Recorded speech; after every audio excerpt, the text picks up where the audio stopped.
Hello, wonderful GB leaders. It is so good to speak with you. In the last few weeks, me and my family, we've moved from Preston to Blackburn. Hence, you seeing me in a room with no furniture and no curtains right now. So don't panic, it's okay, we're okay. But I just wanted to share a few thoughts with you, really. I know that for some of you, you're just about beginning to start up groups again, and it's been, cool, hasn't it been the most extraordinary couple of years?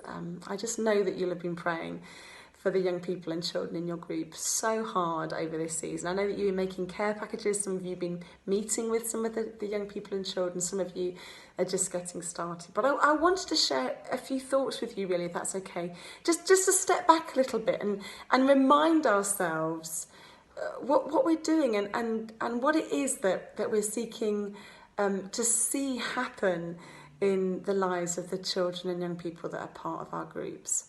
And I recently, for bedtime reading, have got into this book called Intergenerational Christian Formation, which sounds like a hefty tome, and to be honest, it is very complicated. I don't understand most of it.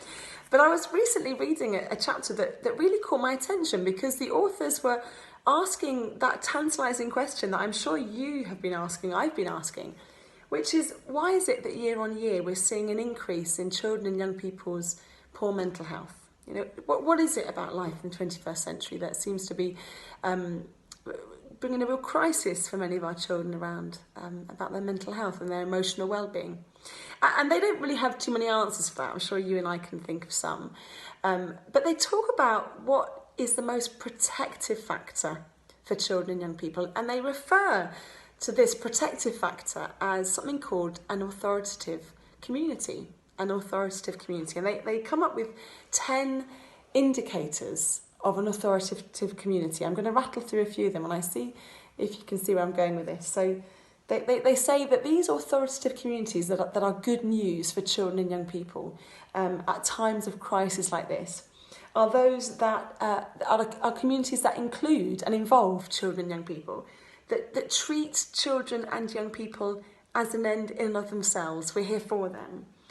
These communities are warm and nurturing. Number 4, they set clear limits and expectations.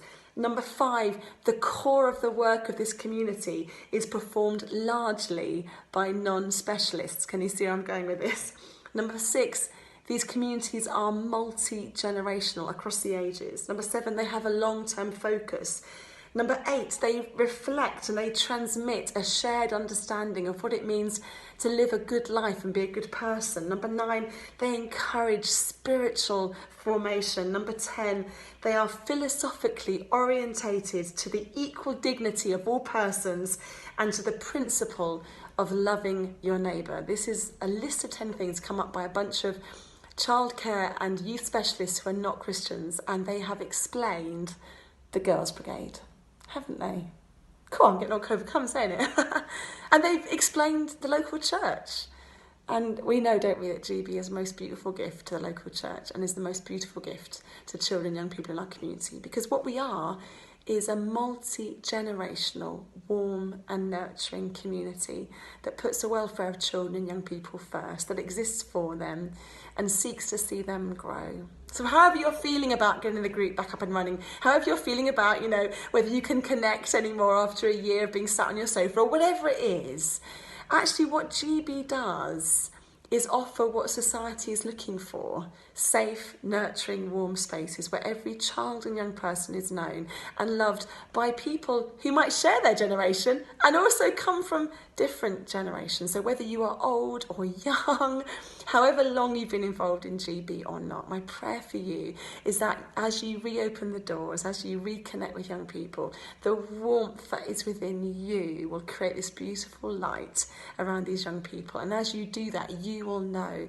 the power of God at work in and through you, doing what even our warm and nurturing communities can't do. Because we know that God brings so much more to the GB group. So I'm so grateful to God for you. I'm grateful to God that GB is led by women like you. And my prayer is that you will know the nurturing, wonderful love of God as you seek to extend that to the children and young people in your groups. God bless you.